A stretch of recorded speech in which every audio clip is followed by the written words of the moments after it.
Bienvenidas y bienvenidos. Hoy vamos a sumergirnos en la historia, y bueno, también el presente, de una organización que casi todo el mundo conoce, por lo menos de oídas, Greenpeace. Exacto. Una de las ONGs ecologistas más visibles, sin duda, y también, a menudo, de las más polémicas. Sí, genera debate. Para entenderla un poco mejor hemos buceado en distintas fuentes públicas. La Wikipedia es una de ellas, claro, que documentan pues sus orígenes, sus campañas más sonadas y también esas controversias que siempre la rodean. La idea es esa, intentar ver qué hay detrás del nombre, de las acciones espectaculares, cómo funcionan realmente y qué impacto han tenido, ¿no? Tanto bueno como, bueno, lo otro. Eso es. Queremos desgranarlo un poco y para empezar hay que irse a los inicios, que ya fueron, bastante intensos. Sí, intensos es una buena palabra. Todo arranca de una preocupación muy concreta. Nos vamos a Vancouver, Canadá. Finales de los 60, principios de los 70. Había una alarma social bastante grande por unas pruebas nucleares subterráneas que Estados Unidos quería hacer en Amchitka, una isla de Alaska. Claro, la gente temía de todo. Terremotos, tsunamis, un desastre ecológico. Y hubo protestas ciudadanas, como un bloqueo en la frontera con un lema muy gráfico: Don't make a wave, no provoques una ola. Y parece que algunos activistas sentían que las organizaciones ecologistas que ya existían, pues no estaban haciendo lo suficiente, ¿no? Como que eran muy pasivas. Efectivamente. Y de ahí surge un pequeño grupo que decide, bueno, pasar a la acción directa. Nombres como Jimmy Maribou Helen o Edwin y Dorothy Stowe son algunos de los que empezaron a moverse formando el Don't Make a Wave Committee. Y su idea era, bueno, bastante rompedora para la época, ¿no? Inspirada un poco por el pacifismo, querían navegar hasta la zona de las pruebas, sí, como forma de dar testimonio, o sea, plantarse allí, ser testigos incómodos, resistencia pasiva pero muy visible. ¿Y cómo pagaron eso? Porque fletar un barco no es barato. Pues mira, organizaron un concierto benéfico. Hasta Joan Baez les echó una mano. Y con eso pudieron alquilar un pesquero viejo, el Phyllis Cormac. Ah, el famoso barco. Pero no se llamaba así originalmente. No, lo rebautizaron como Greenpeace, uniendo las dos ideas clave, ecología, verde y paz. Parece que el nombre lo sugirió un tal Bill Darnell. Y allá que se fueron. Septiembre de 1971. Una tripulación de lo más variopinta, ¿no? Activistas, periodistas. Sí, iba gente como Robert Hunter, que luego fue muy importante, fotógrafos, querían documentarlo todo, claro. Al final no llegaron a Amchitka, ¿eh? La Guardia Costera de Estados Unidos los paró. Vaya, o sea, un fracaso. Pues no exactamente, porque el viaje en sí, aunque no llegó a destino, generó una ola de simpatía brutal, mucha atención en los medios. Ya, la gente se enteró de lo que pasaba. Exacto. Y aunque la prueba nuclear se hizo, la presión pública fue tan fuerte que el gobierno estadounidense dijo hasta aquí hemos llegado y cancelaron las siguientes pruebas previstas en Amchitka. O sea que fue una primera victoria. Quizá no directa, pero sí, a nivel de opinión pública. Muy potente, sí. Les dio mucha visibilidad y marcó un poco el camino a seguir. Y a partir de ahí, la cosa empezó a crecer. Claro, porque no se quedaron solo en lo nuclear de EVU, Sí, no, ¿verdad? que va. Enseguida se metieron con las pruebas nucleares francesas en el Pacífico Sur, en el atolón de Moruroa. Y aquí entra en escena una figura clave, David McTaggart. McTaggart. Me suena mucho ese nombre. Normal. Un personaje, bueno, con mucha personalidad. Navegó hasta Moruroa con su propio barco, el Vega, que luego rebautizaron Greenpeace III, y la cosa se puso fea. La marina francesa abordó el barco y le agredieron físicamente a él. Agredieron a McTaggart. Sí. Y hubo fotos. Esas imágenes dieron la vuelta al mundo. Fue un escándalo para Francia, claro. Me imagino. El poder de la imagen, ¿no? Totalmente. Y eso contribuyó mucho a que Francia, al menos, dejara de hacer pruebas nucleares atmosféricas. Otro ejemplo de cómo esa mezcla de acción directa y, bueno, y buscar el foco mediático les funcionaba. Y ya no solo eran pruebas nucleares. No. Empezaron a abrir frentes. La caza comercial de ballenas, que fue otra campaña mítica, los vertidos tóxicos al mar, la caza de focas en Canadá, siempre con esa táctica tan suya de interponerse, literalmente ponerse en medio. Hablabas de McTaggart. Él no solo fue importante en esas acciones, sino también en organizar Greenpeace, ¿no? Porque al principio era un poco caótico. Sí, totalmente. Durante los 70 empezaron a surgir grupos por todo el mundo que usaban el nombre Greenpeace, pero cada uno iba un poco a su aire. Había tensiones, ¿sabes?, sobre quién controlaba el dinero, la dirección estratégica. Lo normal cuando algo crece rápido y sin un plan claro, supongo. Claro. Y McTaggart fue el que dijo, a ver, tenemos que unificarnos. Él impulsó la creación de una estructura internacional. Y en 1979 se funda Greenpeace International, con la sede central en Ámsterdam. Que sigue ahí, ¿verdad? Y es la que coordina todo. Eso es. Hoy coordina a unas 25 oficinas regionales que operan en más de 55 países. Estas oficinas tienen cierta autonomía, pero digamos que la estrategia global se marca desde Ámsterdam, y todas contribuyen financieramente a la central. Y hablando de financiar, ese es un punto clave que siempre sacan a relucir, su independencia económica. Sí, es casi un dogma para ellos. Repiten constantemente que no aceptan ni un euro de gobiernos, ni de empresas, ni de partidos políticos, para, según dicen, poder criticar a quien sea sin ataduras. Vale, pero entonces, ¿de dónde sale la pasta? Porque mantener una red mundial así, con barcos, oficinas, campañas, debe costar una fortuna. Hablamos de cientos de millones de euros al año. Pues, la inmensa mayoría viene de donaciones de particulares. Tienen millones de socios en todo el mundo que aportan cuotas periódicas. Y también reciben dinero de algunas fundaciones privadas. Pero dicen que con controles muy estrictos para que no les condicionen. Y usan mucho eso de los captadores en la calle, ¿no? El face-to-face fundraising. Muchísimo. Han sido pioneros en eso. Es esa gente con el peto de Greenpeace que te para por la calle o te pica la puerta para que te hagas socio. Seguro que nos ha pasado a todos. Sí, sí, claro. Es una fuente de ingresos vital para ellos. Esa independencia financiera, insisten, les da libertad. Pero claro, también les obliga a estar siempre buscando fondos, a mantener esa base de socios activa. Tienen miles de empleados, ¿eh? Y muchísimos voluntarios también. Entendido. Tenemos la estructura, la financiación. Vayamos a las campañas, que es lo más visible. Su misión declarada es algo así como garantizar la capacidad de la Tierra para nutrir la vida, ¿no? Sí, en toda su diversidad. ¿Y los métodos? Pues ya hemos dicho, confrontación directa, pero siempre recalcan que es no violenta. También hacen incidencia política, investigación y a veces acciones que, bueno, que algunos califican de ecotaje. Ecotaje, sabotaje ecológico. Eso suena fuerte. Suena fuerte, sí. Es un término polémico. Ellos prefieren hablar de confrontación no violenta creativa. Pero es verdad que algunas de sus acciones implican dañar propiedades para impedir algo que consideran un crimen ambiental. Por ejemplo, inutilizar maquinaria de tala ilegal o bloquear tuberías de vertidos. Es una línea fina. Una de las grandes batallas históricas de Greenpeace ha sido el clima, ¿no? Sin duda. Fueron de los primeros, ya en los años 90, en plantear escenarios energéticos alternativos para frenar el calentamiento global. Y tuvieron un éxito muy sonado con la capa de ozono, con los FCs. Sí, ahí se apuntaron un tanto importante. No solo presionaron políticamente para que se prohibieran esos gases, sino que se metieron a desarrollar tecnología. Colaboraron para crear el Green Freeze, un sistema de refrigeración para neveras sin CFCs. Anda, no sabía eso. Pues sí, y les dieron un premio de Naciones Unidas por ello. Fue una jugada maestra, la verdad. Pero con el cambio climático en general, sus objetivos siempre han sido muy ambiciosos, pidiendo reducciones de emisiones enormes. Muy ambiciosos, sí. Y ahí han ido a saco contra los combustibles fósiles, carbón, petróleo. Hemos visto acciones espectaculares, ocupaciones de centrales térmicas, bloqueos de barcos petroleros, sobre todo en zonas sensibles como el Ártico. La campaña Salvar el Ártico ha sido una de las más potentes mediáticamente, ¿verdad? Lo de los Arctic 30, que estuvieron presos en Rusia. Sí, aquello fue tremendo. Intentaron abordar una plataforma petrolera de Gazprom en el Ártico ruso y acabaron detenidos y acusados de piratería, nada menos. Al final la cosa se rebajó, pero el impacto fue mundial. O la campaña contra Lego para que dejara su acuerdo con Shell, también fue muy sonada. Y en este tema energético hay una cosa curiosa. La propia Greenpeace montó una compañía eléctrica en Alemania, ¿no? Sí, Greenpeace Energy, que ahora se llama Green Planet Energy. Una cooperativa para vender energía renovable. Pero... También vendían gas fósil. Uy, eso choca un poco, ¿no? Pues sí, les llovieron críticas, claro. Acusaciones de lavado verde o greenwashing.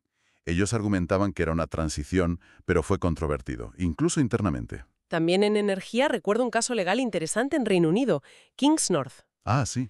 Muy interesante. Unos activistas dañaron una chimenea de una central de carbón y en el juicio fueron absueltos. El jurado aceptó su argumento de que actuaban para prevenir un daño mayor, el cambio climático. Sentó un precedente. Otro tema donde Greenpeace tiene una postura inflexible es la energía nuclear. Oposición frontal. La consideran, y cito casi textualmente, peligrosa, contaminante, cara y no renovable. Siempre sacan a relucir Chernobyl y Fukushima como prueba de los riesgos inherentes. ¿Y qué problemas le ven, aparte del riesgo de accidente? Pues varios. Los riesgos de la minería de uranio, la conexión histórica con la proliferación de armas nucleares y, sobre todo, el gran problema no resuelto. ¿Qué hacer con los residuos radiactivos, que duran miles de años? Ya, el famoso problema de los cementerios nucleares. Exacto.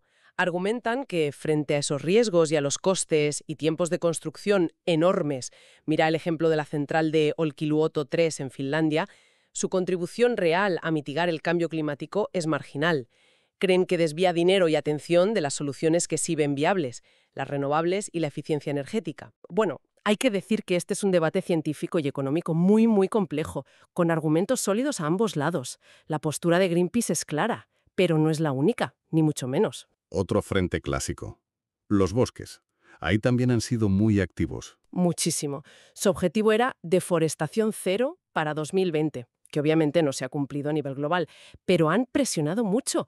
Han ido directos a por grandes marcas. Señalando a empresas muy conocidas. Sí, Nestlé, Unilever, Nike, McDonald's, por usar materias primas como el aceite de palma, la soja, el cuero, que venían de zonas deforestadas, sobre todo en los trópicos. ¿Y consiguieron algo? Pues sí, en varios casos han logrado que algunas de estas multinacionales cambien sus políticas de compra, que exijan certificados de sostenibilidad.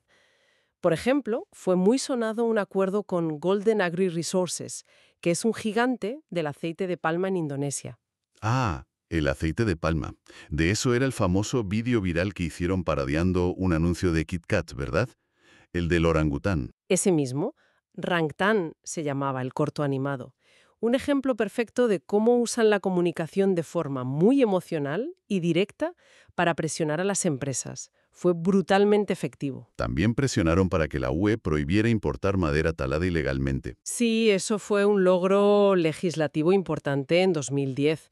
Pero bueno, en bosques también ha habido polémicas, ¿eh? Un incidente en Finlandia con un árbol antiguo que talaron, versiones contradictorias sobre si estaba vivo o muerto, o litigios larguísimos con empresas madereras en Canadá que les acusaban de difamación. Y también destaparon casos de empresas que decían una cosa y hacían otra, ¿no? Sí, como un caso con Wilmar International, otro gigante del aceite de palma, que a través de una empresa pantalla seguía deforestando en Papúa a pesar de sus compromisos públicos. La investigación y la denuncia son parte clave de su trabajo. Llegamos a un tema que, este sí que tiene tela. Los organismos genéticamente modificados, los OGM. Ahí Greenpeace es... Rechazo frontal. Prácticamente total. Es una de sus posturas más controvertidas y donde han chocado más directamente con una parte importante de la comunidad científica. Han financiado estudios que luego han sido criticados, ¿no?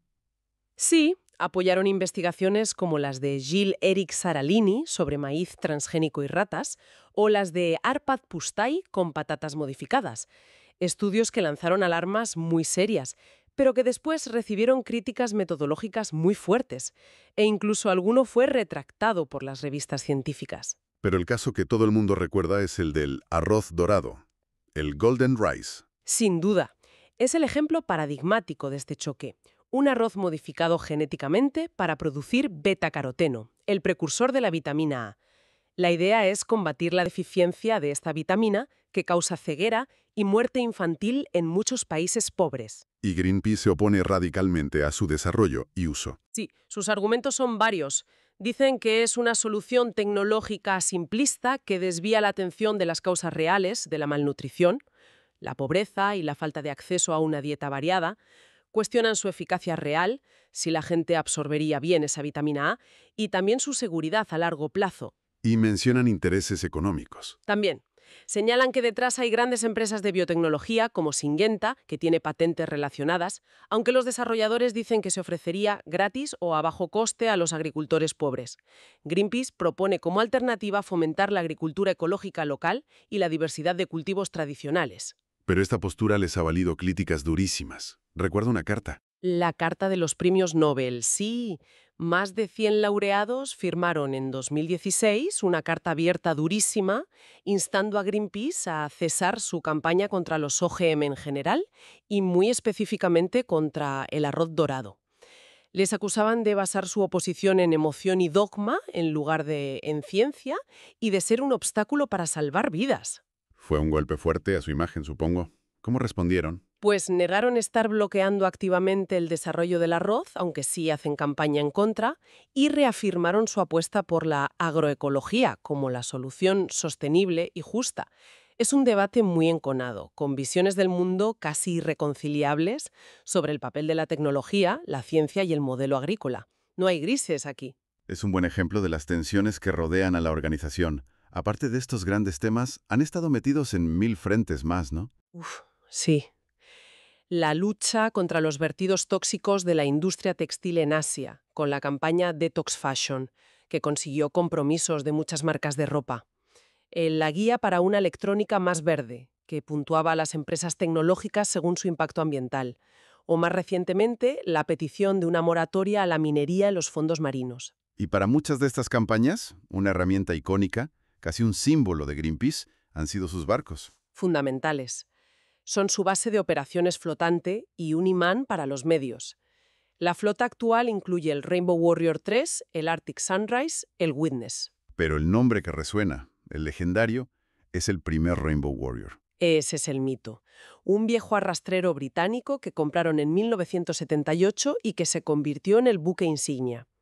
Estuvo en 1000 batallas, contra los balleneros japoneses y soviéticos, contra los vertidos nucleares en el Atlántico, contra la caza de focas en Canadá. Hizo una acción muy potente en el Pacífico, ¿no? Con una isla contaminada. Sí, una de las más recordadas. Evacuaron a toda la población del atolón de Rongelap en las Islas Marshall. Estaban sufriendo las consecuencias de la contaminación radiactiva por pruebas nucleares que Estados Unidos había hecho allí décadas antes. Fue una acción humanitaria y de denuncia brutal. Y la historia de ese barco tuvo un final. Trágico y absolutamente escandaloso en 1985. ¿Sí? Un punto de inflexión total. El barco estaba atracado en el puerto de Auckland, en Nueva Zelanda. Se preparaba para zarpar hacia Mururoa, otra vez para protestar contra las nuevas pruebas nucleares subterráneas de Francia. ¿Y qué pasó? Pues que una noche, agentes secretos franceses de la DGSE, el Servicio de Inteligencia Exterior francés, colocaron 2 bombas Lapa en el casco del barco y lo hundieron allí mismo, en el puerto. Agentes secretos franceses. El gobierno francés ordenó hundir un barco ecologista en un país aliado. Tal cual. Fue, bueno, imagínate el escándalo. Al principio Francia lo negó todo, intentó echar balones fuera, pero la investigación neozelandesa fue muy eficaz. Detuvieron a 2 agentes. Las pruebas eran abrumadoras. Y murió gente. Sí, eso fue lo más trágico. Murió un fotógrafo de Greenpeace, Fernando Pereira. Volvió al barco entre las 2 explosiones para intentar recuperar su equipo fotográfico, y la segunda bomba lo mató. ¡Qué horror! Fue un escándalo internacional de primer orden. El gobierno francés acabó teniendo que admitir su responsabilidad, pedir disculpas formales y pagar indemnizaciones millonarias a Nueva Zelanda y a la familia de Pereira. Para Greenpeace y para muchos, esto es un ejemplo de terrorismo de Estado. ¿Hasta dónde puede llegar un gobierno para silenciar una protesta incómoda? Es que es tremendo, la verdad. Luego hubo un segundo Rainbow Warrior, ¿no? Sí, se construyó uno nuevo comisionado en 1989. Y curiosamente, este también tuvo un incidente. En 2005 encalló en Filipinas y dañó un arrecife de coral protegido, el de Tubataha. Vaya. Sí, tuvieron que pedir disculpas y pagar una multa por los daños. Demuestra que, bueno, los errores operativos pueden pasarle a cualquiera, incluso a ellos. Pero el hundimiento del primer Rainbow Warrior marcó un antes y un después, sin duda. Les dio un aura de mártires, pero también les hizo ver los riesgos reales. Claro. Con una historia tan larga, tan llena de acciones tan frontales, tan directas, es imposible no acumular críticas y controversias. Muchísimas. Es inevitable para una organización tan visible y que se mete en tantos charcos. Hay críticas recurrentes. Una muy conocida viene de gente que estuvo dentro, ¿no? Como Patrick Moore. Sí, Patrick Moore es quizás el crítico ex-Greenpeace más famoso. Fue uno de los primerísimos miembros, participó en los viajes a Amchitka, pero dejó la organización en 1986, dando un portazo. ¿Y por qué se fue? ¿Qué crítica? Pues él acusa a Greenpeace de haber abandonado la base científica y de haberse vuelto demasiado política, casi una religión, dice él. Critica que se volvieran antinucleares, él ahora defiende la nuclear como solución al cambio climático. Critica su postura anti-OGM, especialmente lo del arroz dorado. Los acusa de ser antihumanos en algunas de sus campañas. Son acusaciones muy graves. ¿Y qué responde Greenpeace? Pues la rebaten punto por punto, claro. Señalan que Moore ahora trabaja como lobista y consultor para industrias que Greenpeace combate, como la nuclear, la maderera, la química. Dicen que sus críticas son interesadas y que reescribe la historia. Otros miembros fundadores también han sido muy críticos con Moore. Es una bronca que dura décadas y que refleja esas tensiones internas sobre estrategia y táctica que han existido casi siempre. Otro caso que siempre sale a relucir cuando se habla de controversias es el del Brent Spar. El Brent Spar. Eso fue en 1995. Un caso de manual casi. Greenpeace lanzó una campaña enorme, muy mediática, para impedir que la petrolera Shell hundiera una plataforma petrolífera vieja, la Brent Spar, en el Atlántico Norte. Consiguieron pararlo, ¿no? Sí, fue un éxito de campaña espectacular. Ocuparon la plataforma, hubo imágenes impactantes, boicots a gasolineras Shell en algunos países europeos. La presión pública fue tal que Shell dio marcha atrás y decidió desmantelar la plataforma en tierra. Y además, a raíz de eso, la Convención OSPAR prohibió el hundimiento de estas estructuras en el mar. O sea, un doble éxito. Pero hubo un pero importante con las cifras, ¿verdad? Ahí está la controversia. Greenpeace dijo inicialmente que la plataforma contenía miles de toneladas de petróleo residual y otros contaminantes. Después tuvieron que admitir que esa cifra era muy exagerada. ¿Y por qué dieron esa cifra errónea? Mediciones en condiciones muy difíciles, bajo presión, durante la ocupación de la plataforma. Pero el error les costó caro en términos de credibilidad. Shell y otros críticos lo usaron para acusarles de manipular la información científica para sus campañas. Aunque el resultado final de la campaña fue positivo para el medio ambiente, esa mancha quedó. ¿Alguna otra controversia que destacar? Ha habido varias. Sí, unas cuantas. Una que les hizo mucho daño, sobre todo en Latinoamérica, fue el incidente de las líneas de Nazca en Perú, en 2014. Ah, sí, lo recuerdo. ¿Qué pasó exactamente? Pues durante una cumbre climática en Lima, unos activistas de Greenpeace entraron de noche en la zona protegida de las líneas de Nazca, que son patrimonio de la humanidad, y desplegaron un mensaje gigante visible desde el aire cerca del famoso geoglifo del colibrí. ¿Pero pisaron las líneas? Caminaron por una zona muy cercana, sin el calzado especial requerido, y según las autoridades peruanas dejaron huellas irreparables en el terreno desértico, muy frágil. Greenpeace pidió disculpas públicas muy rápido, dijo que fue un error gravísimo de cálculo, pero el daño a su imagen fue enorme. Les acusaron de arrogancia, de falta de respeto. Me imagino. Es un símbolo muy importante. Mucho. Y también ha habido críticas por cosas más internas, como el caso de Pascal Hastings, un alto directivo internacional, que iba a trabajar en avión cada semana. Hombre, eso choca con el discurso anti-aviación de la organización. Claro, generó muchas acusaciones de hipocresía. Al final tuvo que anunciar que cambiaría al tren. Son esos detalles que, aunque parezcan menores, minan la coherencia, que es un pilar para ellos. Y además de estas polémicas, han tenido problemas legales, ¿no? Demandas, espionaje. Sí.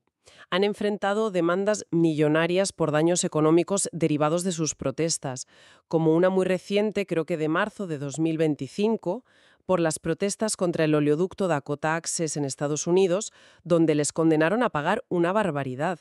Y también han sido objetivo de espionaje por parte de grandes empresas, Shell, BP, la eléctrica francesa EDF, y de investigaciones gubernamentales. El FBI los investigó en Estados Unidos, aunque se concluyó que no había base, y Rusia directamente los declaró organización indeseable en 2023. O sea que, haciendo un balance final, tenemos décadas de activismo muy visible, con victorias innegables en poner temas en la agenda, en concienciar a la gente, incluso en cambiar leyes y prácticas de empresas. Sí, eso es innegable. Han sido pioneros en muchas cosas y han forzado cambios que parecían imposibles. Su capacidad para generar imágenes potentes y movilizar a la opinión pública es extraordinaria. Métodos, a veces sobre su rigor científico o sobre las consecuencias de sus acciones. Es la gran dualidad de Greenpeace, yo creo. Esa mezcla de idealismo radical, acción directa muy audaz y una maquinaria de comunicación muy potente. Les ha dado grandes éxitos, pero también les ha metido en problemas serios y les ha generado enemigos muy poderosos. Mantener ese equilibrio entre ser efectivos y ser creíbles es tremendamente difícil. Un equilibrio muy delicado. Ser lo bastante radicales para que te hagan caso y provoques cambios reales, pero sin pasarte de frenada y perder la confianza de la gente o causar daños inesperados. Exacto. Y ese desafío es hoy más grande que nunca, me parece. Vivimos en un mundo con crisis ambientales que piden acción urgente, sí, pero también un mundo muy polarizado donde la desinformación campa a sus anchas y la confianza en las instituciones, incluidas las ONGs, está tocada. Lo que nos deja pensando. En este contexto tan complejo, ¿hacia dónde va el activismo de confrontación directa como el de Greenpeace? ¿Pueden seguir siendo relevantes y efectivos sin repetir errores del pasado que les cuesten credibilidad? ¿Y cómo se adapta este modelo, nacido en la era analógica, a la velocidad, la viralidad y también la superficialidad de la era digital y las redes sociales? ¿Seguirá funcionando la táctica de ser testigos y la acción física? ¿O veremos surgir nuevas formas de activismo ambiental más del siglo XXI? Son preguntas importantes, sin duda, para seguir reflexionando sobre el futuro del ecologismo y el papel que organizaciones como Greenpeace pueden o deben jugar en él.